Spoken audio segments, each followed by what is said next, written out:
दोस्तों, आज की कहानी है बहू के जीवन को उजाला देना चाहिए, अंधकार नहीं। दोस्तों, कहानी शुरू करने से पहले अगर आपने हमारे चैनल को सब्सक्राइब नहीं किया है तो सब्सक्राइब कर लीजिए ताकि आपके पास पहुंचे हर नया वीडियो।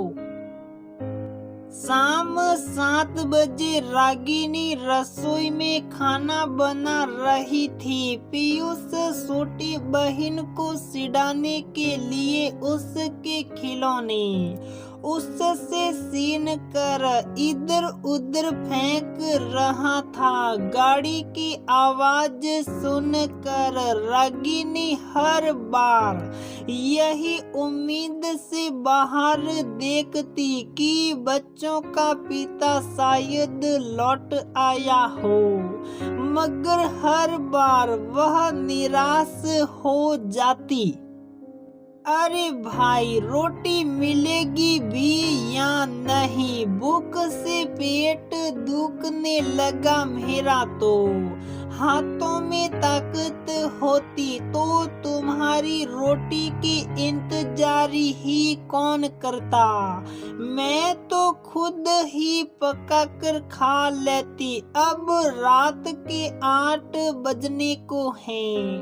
कब आएगा खाना मेरे लिए? रागिनी की सास पलंग पर पड़ी पड़ी बड़बड़ा रही थी।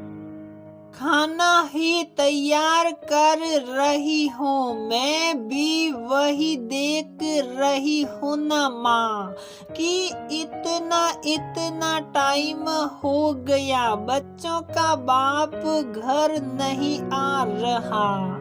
दो बच्चे खाना बनाना इतना आसान तो नहीं है न।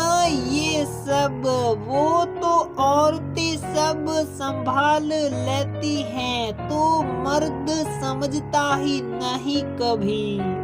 रागिनी हाथ में सास के खाने की थाली लेकर खड़ी थी कि रागिनी की बेटी बिस्तर से नीचे पलट गई। रागिनी ने झट से थाली सास के हाथ में सौंपी और पलट कर देखा तो उसका बेटा पीयूष बिस्तर पर अपना साम्राज्य फैलाए बैठा था। ये लड़का भी कहीं अपने ही बाप पर तो नहीं, भगवान मुझे एक बुरी माँ न बनाए। मुझे पीयूष को जिम्मेदार बनाना होगा, जिम्मेदारी की समझ देनी ही होगी। बहू बनकर जो अंधकार मेरी जिंदगी में आया, एक नासमझ पति को पाकर, वह मैं अपनी आने वाली पीढ़ी को नहीं दे सकती। रागिनी की गोद में मुन मुन सो चुकी थी। पीयूष, तुमने बहन को गिरने दिया। मुनमुन छोटी बहन है ना तुम्हारी? पैर समेट कर बैठ जाते तो मुनमुन किनारे पर न जाती और न ही वो गिरती रोती। रागिनी प्यार से पीयूष को समझा रही थी। मैं क्या करूं? मुझे क्या करना है? गिरे या मरे वो, मुझे फर्क नहीं पड़ता। पीयूष चिल्लाते हुए बोला। बदतमीजी भरी आवाज में पीयूष को चिल्लाते देख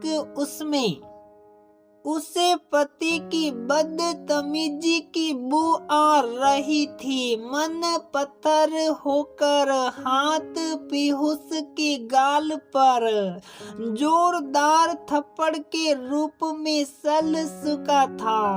कितनी बार कहा है तमीज सीखो, माँ से ऐसे बात करते हैं क्या?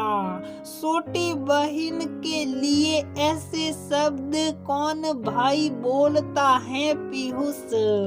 रागिनी गुस्से में भर चुकी थी। तभी उसे अपनी सास की आवाज उधर से सुनाई दी। अरे बच्चे, मैं कहाँ उलझी पड़ी हो तुम?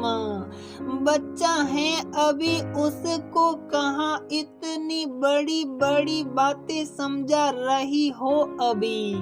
तुम अपने काम करो, छोटे बच्चे तो गिरते पड़ते हैं, कोई बड़ी बात क्या है इसमें? आप पीयूष को सह क्यों दे देती हैं हमेशा?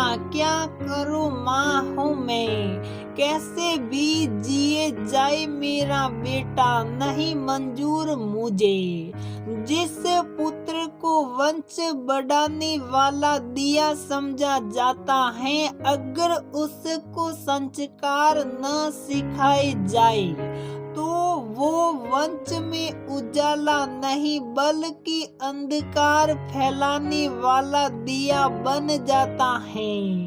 एकदम मेरे पति की तरह मैं रहूंगी भी या नहीं, मगर मेरी बहू के तौर पर जो भी लड़की इसकी जिंदगी में आई वह अंधेरे जीवन में दुख से न बंधने पाए। इसलिए बचपन से ही बेटों को भी संस्कार दिए जाने चाहिए। बस वही कर रही हूँ मैं भी। रागिनी ने अपनी सास को कहा। रागिनी की आवाज बंद हुई तो दरवाजे पर आहट हुई। पीयूष का पिता घर लौट आया था। एक अनजान शख्स की तरह, न माँ का ख्याल आया उसे न बच्चों का।